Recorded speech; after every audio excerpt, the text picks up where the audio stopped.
नहीं, मैं तो इसको इस तरह से देखता हूँ कि ये यूपी गवर्नमेंट बीजेपी की सरकार की तरफ से ये पूरा मंसूबा बनाया गया और उन्हीं के इस नापाक मंसूबे की वजह से आज संभल जल रहा है।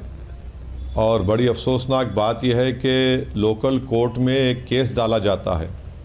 देखिए, ये जो चंदोसी की जो जामा मस्जिद है, आज़ादी से पहले भी इस तरह के 2 केस डाले गए थे, तो वो केस हार गए जो भी डालने वाले थे।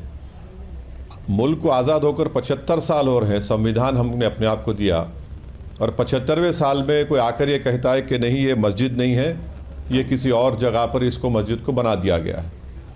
और अफसोसनाक बात यह है कि एक ही दिन में कोर्ट बग़ैर किसी को सुने, ठीक है, वो उसमें कोर्ट के पास इख्तियार है, मगर कोर्ट को ये चाहिए था कि वो उस मस्जिद कमेटी को बुलाते, उनको मौका देते। भाई 75 साल में कोई चीज़ नहीं बदली वहाँ पर, और अचानक ये लोग बोल रहे हैं कि नहीं, वो मस्जिद नहीं है, और बग़ैर उनको सुने आप ऑर्डर देते हैं 4 बजे, और फिर शाम में 6:30 बजे वो सर्वे हो जाता है।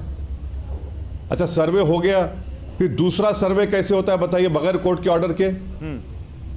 इस तमाम जो संभल में गड़बड़ हुई है, इसका जिम्मेदार लोकली तौर पर एक तो सरकार है, दूसरा वहाँ के एसडीएम और वहाँ के सीओ है।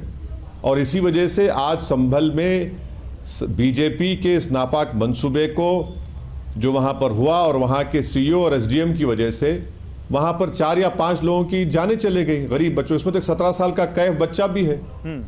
एफआईआर में 10 साल की उम्र के बच्चों का नाम लिख दिया गया है। तो ये तो सरासर जुल्म नहीं है, तो क्या बोलेंगे इसको आप? नहीं, लेकिन आप जिसको बीजेपी सरकार की जिम्मेदारी बता रहे हैं, यूपी सरकार की जिम्मेदारी बता रहे हैं, प्रशासन की जिम्मेदारी बता रहे हैं, वही बीजेपी ये कह रही है कि जब सर्वेक्षण का आदेश कोर्ट ने दिया, हालांकि आप कह रहे हैं कि कोर्ट में भी बहुत कुछ सही नहीं गया, लेकिन अब कोर्ट के जरिए, संविधान के जरिए ही देश चलेगा।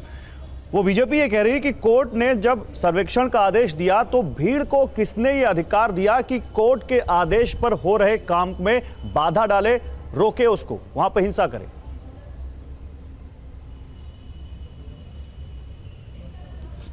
बीजेपी सरकार को ये चाहिए था कि जब वहां पर उनको पार्टी बनाया गया था उस केस में, उन्हीं का एक अपॉइंटेड स्टैंडिंग काउंसिल जो है वो उसमें फरीक बनता है, तो यूपी सरकार जिम्मेदार नहीं है।